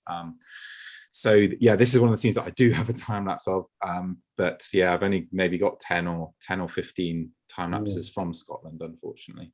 Was this shot in the book, Alex? It is, yeah. You'll remember it well, Nick, because you know my works. No, I'm joking. Yeah, no, I was just thinking if I'd seen it before or not, but obviously I have. Yeah, it's absolutely beautiful. Yeah, it was just really cool seeing that sort of mist waterfall. Yeah, it's very unique. So this is a shot that I'm probably need to cull, but yeah, there's lots of good low-level opportunities for photography in Assynt. So that's one of the places that I will take people who don't want to go up the mountains because you have got lots of low-level potential. Maybe pop into one of the other. Let's have a quick look at Torridon, and then I'll talk about Fisherfield because that's the project that I'm working on. Yeah, Fisherfield is the Great Wilderness, by the way. That's one in the same. Right. Yeah. So this is actually I've on 3 occasions had tents destroyed, and this is one of them. Now this one's in the book. I know this is in the book. I remember this one. Yeah, so this is the Hoelen Hills, just to the south of Torridon, and I went up here because this was a view that I felt was essential for the book, and the forecasts looked promising. And we have a weather service out here called the Mountain Weather Information Service, which everybody calls MWIS, which gives you mountain-specific forecasting information. And it's usually pretty accurate. And on this particular evening, it was saying that it would be 10-mile-an-hour summit winds. So I pitched my tent right on the summit, not perfectly pitched because it was a bit awkward. Shortly after taking this photo, the winds were up at 40, 50 miles an hour, and the tent just started breaking up basically. So yeah, walked down in the dark on my own, but it was all right. It was summer. I mean, the good thing about going camping in summer, especially in the UK, is you're never that far away from your car or help or whatever, so I never really worry too much about that. Although I once had to abandon a camp with a group and at 3 o'clock in the morning, and that was a bit unpleasant, because you don't really want to be dragging people out of their tents. Everybody's crossing their fingers hoping the tent's going to hold, but it's my job to say no, we're going before it fails. So Torridon is different to Assynt in that the mountains are much bigger, and the hiking is a bit harder. But it's nonetheless remarkable. This actually is a beach behind a mountain on a sort of fairly high loch.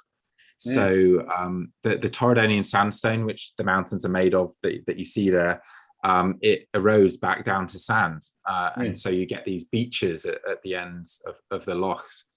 And this was a really hot week when I was guiding a group supposedly up mountains, but we did one and then decided it was just way too hot to be slogging up mountains. And so we ended up going to some lower level locations. And so this was almost like paradise going here because we were just paddling in these beautiful waters, refracting the sunlight. Yeah, I love I was playing with that last weekend. Actually, these refraction patterns it's a really great feature to work on. Yeah, absolutely stunning. And that image is obviously really exciting for me because it's very unusual. I've not seen any images. Yeah, that's what's good too when you find things like that, to create those unique images just from what you've got there. What's the strength that's there at the moment to play on? It's something we're pretty familiar with here in Tasmania, of course, Alex. The old beach in the Highlands sort of thing. We've got quite a few lakes that have beaches, but they're not sandstone; they're actually quartzite. So the the grains are not always, but the grains are usually a bit coarser, and depending on what type of quartzite it is, they can be, quite white through to pink. So we have the pink quartzite. So we get these beautiful pink quartzite beaches, and that is cool. Yeah, it's a beautiful site, and yeah, Luke's just been somewhere that's got a beautiful quartzite beach, yeah, so it's something that you'll have to come and see for yourself. Yeah, it'll happen. Very nice. This is magic. This one must have been quite a sight to see this. Yeah, rain's actually very difficult to photograph, particularly in Scotland, because we don't tend to have the sunshine and showers days where you get these columns of rain so often, because a lot of our weather systems are frontal as opposed to convective. So quite often, if it says sunshine and showers, I'm excited to get out with the camera to try and capture photos of rain, because if you want to photograph rain, it's no good just like going out when it's raining, because most of the time you're just going to see it as if it's mist. You kind of need these columns of rain to give that impression. So again, from the context of a book, this is really nice for variety to show, the changing weather. But yeah, I mean, it's obviously very dramatic in its own right. Is that a Scots pine? That one? It is. Yeah. Yeah. I mean, there's a few photos of Scots pine. So, yeah, this one's up near Ben Damphin. It's one of the few sort of coppices that exist. Unfortunately, Scotland as a whole has been historically deforested, and by historically I mean a lot of the trees came down in Viking times and medieval times, shipbuilding, that kind of thing. So most of the trees have been cut down long before what we would call modern civilization. But and the other thing that came was deer hunting and deer estates, and the deer eat the trees and stop them recovering and stop young trees replacing old trees that are dying. And so gradually over time, the trees become less and less numerous. And so there's a big effort amongst certain conservation groups in Scotland at the moment to encourage estate owners to rewild their land. And there are some estate owners who've really gone big on that, but it's not yet happened in the Northwest, at least not on the grand scale. It's happened in a few local spots. But I mean, from a photographic perspective, the fact that they are dying and limited obviously makes them actually more photogenic in many ways, because you have all that open space around them. You have the dying skeletal trees as well. And in fact, I've seen some opposition to rewilding coming from ramblers groups, because they don't want their views to be spoiled, which is quite funny. But I mean, if you think about it, there's a couple of luxuries we have photographing our small mountains here in the UK. One is they're small, and the other is that you're not your views are very rarely blocked. I mean, if you go hiking in America, I mean, you've got thousands of meters of ascent before you even get above the tree line. So that is a nice feature of our landscape. And I mean, of course, even in Tasmania, you've got huge areas where you can't get out with the trees. So Yep, that's very true. Sure do. Yeah. And this photo was taken in April, and I really need to get out in April again, actually, to capture that snow melt characteristic. Because it can be very beautiful if you get the timing right and you've got the right amount of snow and rock. Go a month later and then you end up with just little stripes of white and it looks kind of ugly. But if you catch it like this, it's really quite pretty. So that's the northerly facing slopes of Leach there, because obviously in the UK, being in the northern hemisphere, our sun comes through the south. So it's always the northerly slopes that hang on to their snow the longest. I got lucky. Glacial, is it through there?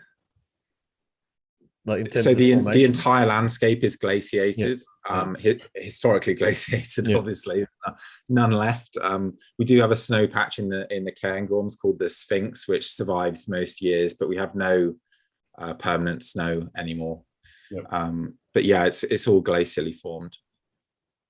I got lucky, Alex. Once last time we went to Death Valley, I did an aerial shoot and it had been snowing and it had just melted enough that there was an exact division between the different faces. So one side was completely snow free and the other side was still covered. And so it just created this incredible mosaic. And literally a day or two either side, it wouldn't have existed like that. So just got me thinking about that when you suggested that, because it can look very, very bitsy and patchy without that kind of in between place. Whoa, that's I mean, it's a really cool thing to see. And I quite like this one because of its color palette. So this is occasionally I don't actually get to where I plan to get to when I plan to get there, and this is one of those trips. In fact, you can see this the video of me capturing this on my YouTube channel. But I'd actually planned to be at this spot for sunrise. This is a location that I found on Google Earth, which is a planning tool that I use pretty extensively, actually, because because we almost always have open views, you can actually just arrange the mountains however you want on Google Earth. And then like a jigsaw. Exactly. It means that I can compose a background and then hunt for a foreground in that area, already having composed the background, which is quite an efficient approach to take, albeit it's a little bit limited by the resolution of Google Earth and how accurate the topology is on there. But yeah, this did pretty much come out as I'd planned it to, but I was here a good 5 hours later than I'd wanted to be. But actually I think that turned out pretty well, because there's just this weird grey blue pastel color palette that I just really like. Unfortunately, this was taken after the book was published, so I haven't had the chance to print this one. And in fact, I may well do a second expanded edition of Northwest some way down the line. Fantastic. What are you using for your stitches, Alex? What focal lengths? What lens? So if I've got an ultra wide scene, then I'll shoot at 16mm portrait and swing round. I'll maybe use up to 8 frames in portrait, and that might give me something like a 180-degree view. I don't do that so often now because of that banana foreground effect that you get when you're stood on a ridge. To get around that. So you'll see that in a few of my images. So I won't stress Luke out by trying to point out images on screen now. But it bananas are here. Careful the bananas. I don't know if there's bananery. There's on the second column there near. There you go. And this one here maybe a bit. So that shows you that effect, and this is one of the times when I think it's worked quite well, but often I find it distracting. And again, this was very deliberately bananaed, because you need to. Creatively that does work well, but usually it creates a distraction for me. And often those ultra wide views, I mean, they look spectacular because you've got everything in, but creatively it's not really up to much. They're barely composed, some of them, and so increasingly I try to go for more condensed, constructed compositions which are a bit more balanced. But I mean, I will still do that if necessary, but more often I'll shoot just 2 or 3 frames together. Maybe we should look at your Fisherfield project. Yeah, we got so if you very quickly click on that gallery on my website, so that's the middle one. On the Great Wilderness there. So this roughly shows a fairly significant selection of the images that I published in my book, and I was pretty happy with them. But because it's a more remote area, it was the one area that I couldn't devote the same amount of time to, and particularly when it came to winter, because it was just a huge waste of time to spend 2 days hiking into an area for one photo with unsettled weather. Whereas in Tordon or in Assynt, I could firstly avoid camping, which is great if the sun sets at 3:30 p.m. and rises at 9 in the morning. You just don't want to camp through that. It's boring apart from anything else. But also the weather's so unsettled, you can't always camp. And in Tordon and in Assynt, I could just react. I could say, right, weather's good tomorrow, and get up a mountain early in the morning for sunrise. But you just can't do that in Fisherfield. It's too remote. How far are you driving from home to get to these places? Well, so it's about a 10-hour drive up there, but then I'll stay up there for 3 weeks or more. Gotcha, right. Yeah. So you'll rather than camp, you'll stay in accommodation or that's right. Yeah. Stay very locally. Yeah. Yeah. But the walk-ins are so much longer that it's just not feasible to get out there in winter. And when I had good spells, even in the summer, and I was thinking of how am I going to finish this book now because it's already a year late, I did focus most of my attention then on Torridon and Assynt, which left Fisherfield feeling a little bit unfinished. Although nobody picked up on that when I published the book, but that's my kind of approach to photography, is to take a fairly completionist approach to photographing geographic areas. And so I felt like I still had more to do. So that's how the Fisherfield project started. And yeah, I can share screen now. I think I'll request it. Stop that share. Yep, there you go. So how are you approaching this with that in mind, Alex? How are you approaching this project? Because you've got to obviously spend a bit more time out and about. So there's a few things that I'm doing. One is with my workshops. I mean, firstly, this is an area that I'm very passionate about, so I have no difficulty encouraging people to come here, but I'm very deliberately angling my workshops towards getting me into this area, albeit usually in places that I've been to many times already, just because it's helpful for me to build content for the book. It's funny, actually, when I do try to sell workshops at this place, I think the idea of going out for multiple days is, it's just this big mental barrier for people. So I've always found these trips harder to sell, even though for me, it's the best trip I offer, really. So that's one thing that I'll do is, I'll take this photo here is taken in May this year with a workshop group, walking a route that I'd never walked before.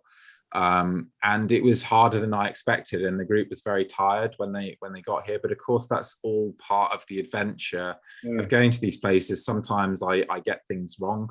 I've never taken a group anywhere where the photographic opportunities weren't good, unless it was the weather, ruining things. So at least that's worked out. But it's a completely different clientele taking them into places like this, and I suppose you've probably got that wide variety of a client base that want to come. I have a small group of clients who come on lots of trips with me, and my rebooking rate is very good. I'm definitely operating in a niche, and there were a couple of prominent photographers who, when I turned professional, told me I wouldn't be able to make it work at all. So I'm kind of pleased that I've at least got to this point. But it's certainly difficult, because the reality is that the money is in the retired market, wealthy 50, 60-year-olds. And most of those people are not going to be wanting to go out doing this kind of thing. But the benefit for me is that the people I hike with are generally awesome people. I have really good fun with them. They're very unassuming. They're not entitled, which some wealthy clients can be when I've guided accommodation-based tours. And they're generally up for an adventure. And, when it's raining and I'm feeling stressed that the clients aren't having a good time, they're like, no, this is what we expected. And, I really enjoy the workshops, actually. Could have brought an operational kind of question, but taking people out into remote places like that, from a paperwork perspective, can be quite a challenge. Have you found it? Did it take a while to get your public liability and all of your insurances and permission from any authorities to actually take people out into those sort of places, or is it in Scotland it's pretty straightforward? I mean, it's pretty straightforward in Scotland once you've got a mountain leader qualification, because that all falls in place pretty quickly. Great. Yeah, the difficult one is the Drakensburg, because there's just no prospect that I could ever get a guiding qualification where I would get insurance to do that. So that happens through my guide C when I'm out there. And like as for the legislative side, I mean, I think Iceland could become a problem fairly soon, because they changed guiding regulations in one of their national parks, that you had to basically be a mountain guide, which is, I mean, just massive overkill for what I do. So yeah, that's going to be difficult if they change their rules to other national parks in Iceland, or if they make this giant Highlands National Park, which they've proposed. But yeah, I mean, it's been okay up to this point. That is a bit of a pain, but it's no different really to what other people are doing. I mean, the important thing is that I don't. Sorry, 1 second. The scaffolder is here again. I'm going to. Oh, good cover. Good old scaffolder. No, I asked that question because that sounds great. A loft conversion. Nick, is it on your hit list to get up here? I could just imagine you just absolutely going for it in this country. Oh, mate, I'd absolutely love to. It's really not feasible for me to go by myself. In terms of my family, so when we go, Alex to take him. Yeah, when we go to Scotland, like we were supposed to go to Scotland, as most people would know, last year, and there certainly wouldn't have got into any places like this with the family. But hopefully one day I'll get to Scotland, and I'll be able to have a hike around in some of these areas, and it's just beautiful landscape and just magic. Love it. Love it. I'm a little bit put off by some of the lack of foreground opportunities in some places. The midges? About that, the midges, yeah. You haven't mentioned about midges yet, Alex.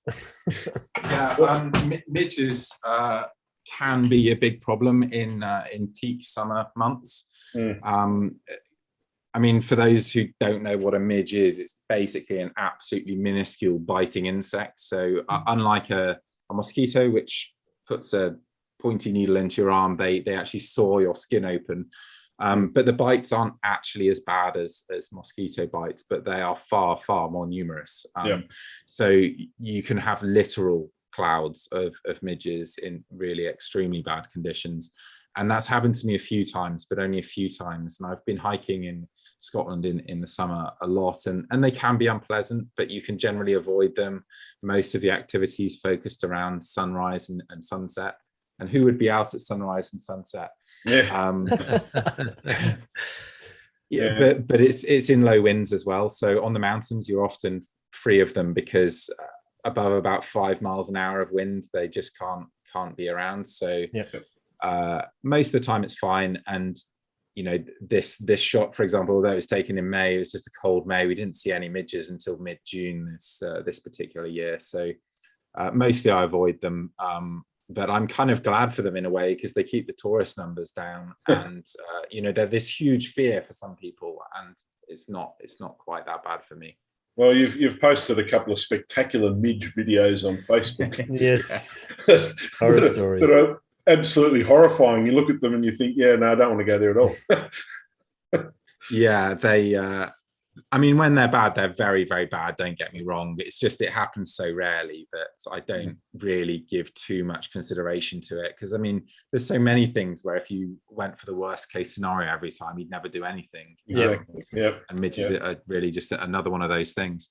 So this is the work that I've been doing on my Fisherfield project. Almost all of these are unpublished, actually. Wow. And I've just kind of gone with a selection here just to show you what I'm up to. This one actually you did go onto on my website. It is already there, but this is one of the few winter images that I have of Fisherfield still, because of course I started the project and then our lockdowns happened right when winter was happening in the UK. So last year was incredibly frustrating, because we had this unusual combination of a heavy snowfall in the northwest followed by a long period of stable weather. So it would have actually been my best ever opportunity to capture images in the snow. But there you go. I'm just crossing my fingers that this year I can get out there. And in order to do that, I have to set aside huge swathes of my winter to make sure that I have the flexibility to go when the conditions are good, because snow is very unreliable in the Northwest Highlands. So yeah, this is a photo from the mountain Slioch, which is one of the few peaks that you can get to and back from in a day. It's I think it's about 15 kilometers, something like that. Do you snowshoes at all, and then Alex? back. Do you say, do I need snowshoes? Yeah, do you use them at all? I have some snowshoes. I've only used them twice in Scotland because the wind generally stops the snow from getting to the kind of depths that they would be more efficient to have. Yeah. Yep. And then the wind will also help consolidate the snow into wind slab. So it becomes that like hard meringue as opposed to like really soft snow. But I do have them just in case I can be there when there is a fresh snowfall, which of course is pretty magical, and then they can help. So that mountain Tscharke is this one here, which dominates the loch to the south of the region, which is called Loch Marie. And these are the islands of Loch Marie here, where you can see these abundant Scots pine because they haven't been deforested. Deer can actually swim out to the islands, and there's lots of deer tracks on the islands, but nevertheless, the trees are in pretty good nick there compared to almost anywhere else in Scotland, actually. Sad to think it might be much more like that everywhere else. Yeah, well, exactly. I mean, it's like going back in time. So this is in May. I pack rafted out to the islands to photograph them. I'm actually showing you my worst image here because I want to keep all the others secret. But that's the worst one. Jeez. Wow. Yeah. Well, I mean, I've got 5 that I think are good, and this is the 5th one, which probably won't go in the book. But yeah, I mean, the lighting's beautiful, obviously. But yeah, I mean, it gives you a good idea of what's on those islands. Just a really abundant mix of trees that are both alive and dead, and nice mountain backdrops too. So that's a really spectacular feature of the area. What pack raft did you go with? Kokopelli or alpaca or any of those? It's an alpaca one, which I actually took to Greenland with me originally. So I quit work to basically go on a trip to Greenland. In fact, I originally asked my boss if he would give me a sabbatical, and he just said no because he'd never come back. Which, you know, I mean, it was accurate. We both knew that. So this is my Google Earth plan-ish of Fisherfield. Oh wow. And shows roughly how I'm going to split the book up. So we've got a northern, central and southern region. This central region here is where some of the biggest mountains are. So this route that you see here, all these colored lines are routes that I've walked, and many of them up to 5 times. So this big loop here, this is known as the Fisherfield Six, because there's 6 Munros on that route, although actually only 5 now. One of them was found to be 1 meter short of the necessary 915 meters. So it's sadly been downgraded. Yeah, that's Benna Cleve just there. So a Munro is any mountain above 3,000 feet, which is 915 meters. Yeah, we've got the Ables here in Tasmania. 1,100 meters, isn't it? 1,100 meters in Tasmania for our Ables. So we've got 160 Ables, I think, about that. Right.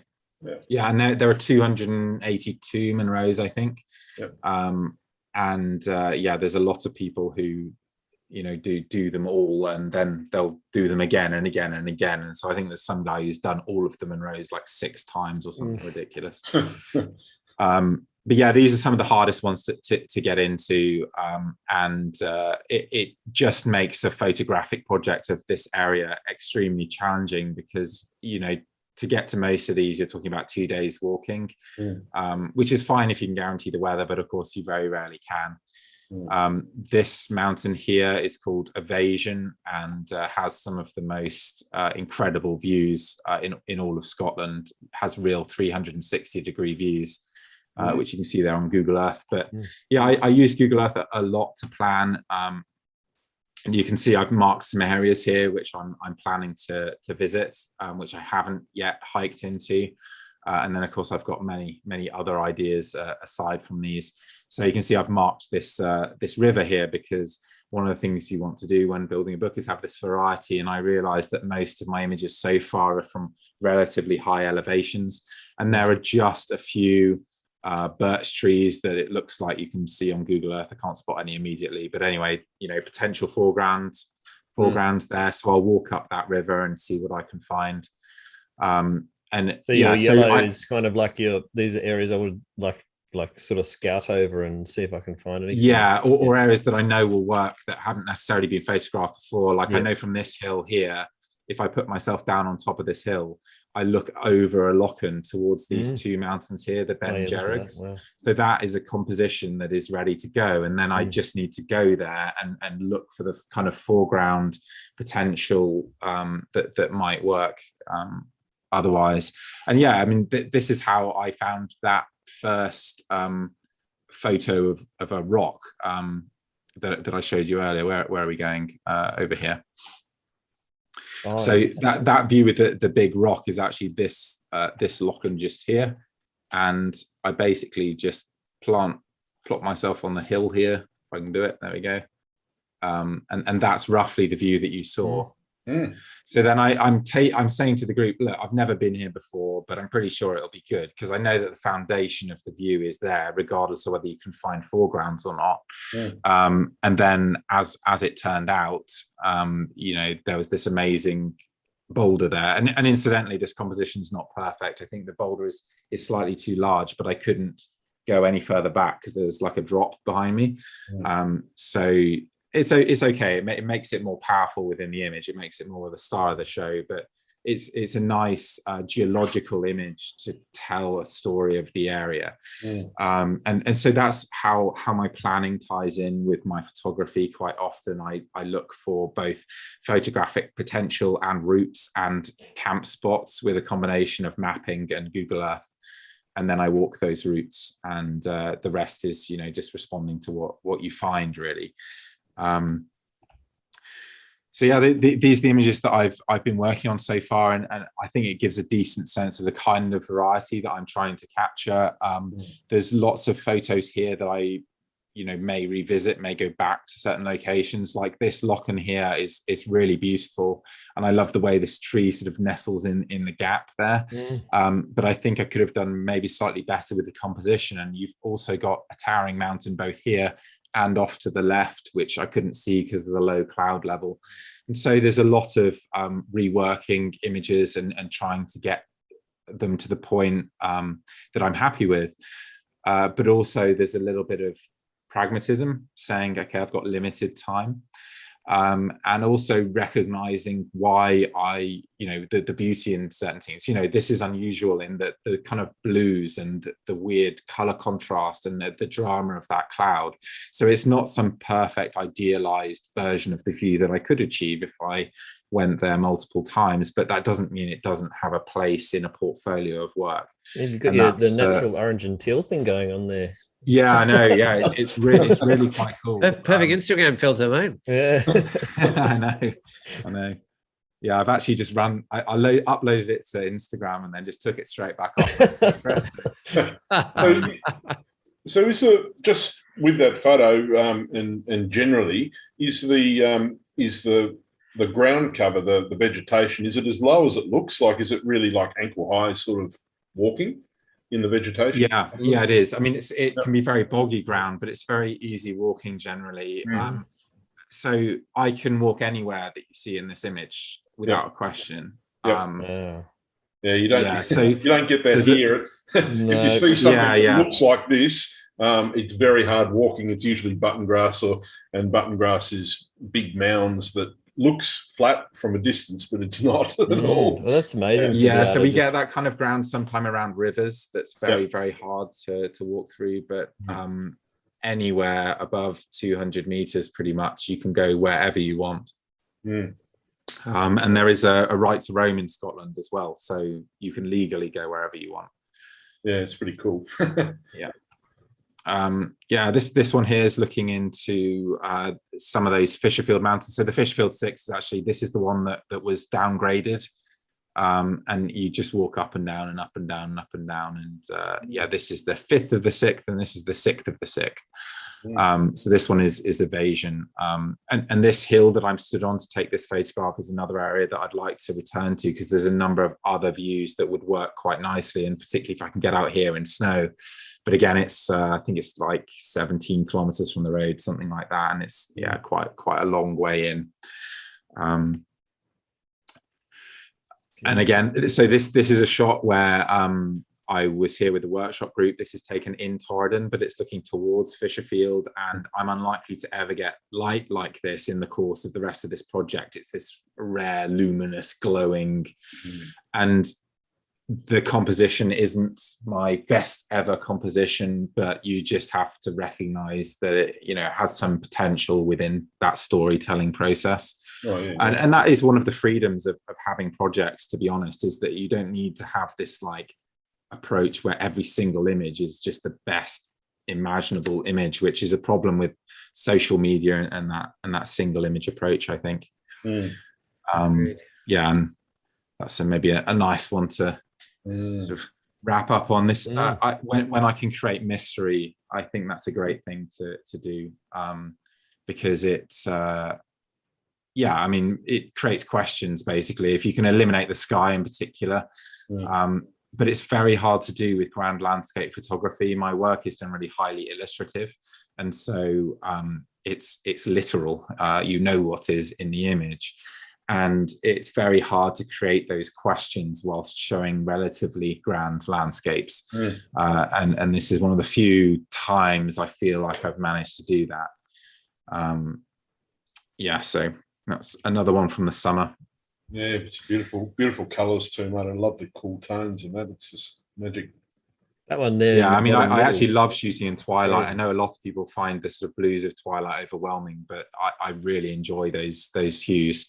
From an editing perspective, it's a little bit tricky though, because if you want to add a bit of contrast to cut through some of the haze, which I did here, then that blue gets out of control really quickly. So you need to do this combination of shifting the white balance to a warmer tone and desaturating, so that when you add that contrast, it doesn't look completely insane. And then this autumn I did get an early snowfall. So this is the mountain Tscharke, which is probably the crown jewel of Scotland's mountains. It's an incredibly jagged ridge, which many people say has an alpine quality to it. And I think here I had that perfect amount of snow where it just dusted the mountain in the right way to reveal its structure. So that was a good stroke of luck to have that. And the light's just magnificent. Yeah. So quite dark rock too. Well, well, thanks so much for sharing your amazing work with us, Alex. Probably have to let you go and get on with your scaffolding or whatever's going on. Oh yeah, I know. Yeah. Apparently, I have to enter into neighbour negotiation.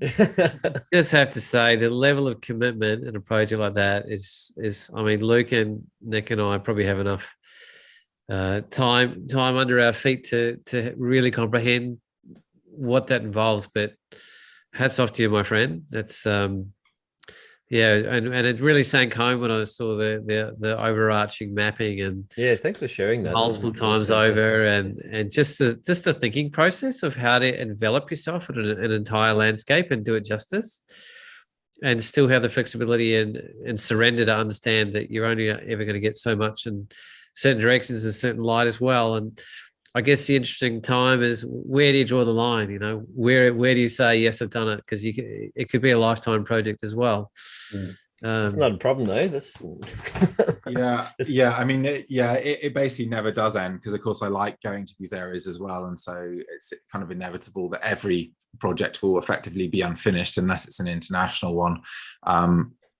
I was actually speaking to a friend about these photos the other day. I was getting his feedback, and he gave me some positive comments, but he finished by saying, and let's put it this way, nobody else is ever going to do this, which I think might be true actually, because it's quite difficult to do, and most professional photographers wouldn't be able to do it as well, because they haven't set their businesses up in a way that would allow them the freedom to do it. They're too tied up in tours or whatever, or they can't make their tours work for them, which obviously I'm trying to do. That's kind of nice, I guess, that I'm not doing something that's going to immediately be repeated in the next year. But it's the only approach I know, to be honest, to take that sort of thorough approach. But thanks for that compliment. Well earned. It's been great having you on the show, Alex. We really Really appreciate it. As you know, I'm a big admirer of your work, and I love your commitment, and I love your honesty. And we managed to avoid any topics of controversy tonight. Oh, we still got time. We still got time. When do we get started? NFT. You can always tune into some of the episodes of F-Stop Collaborate and listen to Matt's podcast where Alex has got a couple of features where he quite succinctly puts his point on certain subjects, and it's definitely worth a listen. And that is one of the things that is very admirable about you, Alex, is you have your principles and your ideas, and you not only stick with them, that you're able to articulate them and put to others why you think that way. And obviously everyone's free to make their own choice, but you articulate things very well. And certainly for anyone watching, I'll reiterate again that Alex's YouTube channel is a great place to see how well he articulates his ideas, particularly with the post-processing. We talked about the white balance video earlier, and that's a very good example of it. And so thank you so much, Alex, and we look forward to the next book project when it's finished. But yeah. I think that's about it for tonight, though, Luke. Absolutely, yeah. No, thanks again for joining us, Alex. Next week we won't be here in person, but we'll do our best to put a pre-recorded show together for our last show of the year, which will be going through a wrap-up of the year and talking about all of our guests, what we've been up to, what's happened in photography over the year. So it should be a really fun show, a bit different to what we normally do. Nice way to honour the year. And then back early next year, I think we've just worked out we'll be back on January the 12th, and we'll have Mika Boynton on that episode, which we are very excited about. So bit of a break over Christmas, as most people do, but we will be back next week with a pre-recorded premiere show, and looking forward to that very much. And yes, once again, thanks, Alex. I think we've been hoping to have you on the show for probably since the start of the show. Probably we've been talking about it. So it's great to finally have you on, and hopefully we can have you back on again at some point in the not too distant future anyway. So yeah, thanks very much for having me on, guys. I really very welcome. Appreciate it. All the best for the project, Alex, and I hope you do get back into South Africa, mate. That place I think you guys were born for each other, from what I could see. The kind of person you are, and the perseverance you have, and the way you see, and the commitment you're willing to put in. That's the kind of landscape that needs someone like you to honour it. Thanks, Paul. Magnificent. All right. Well, on that note, we'll bid you farewell and have a great evening, and we'll see you next time.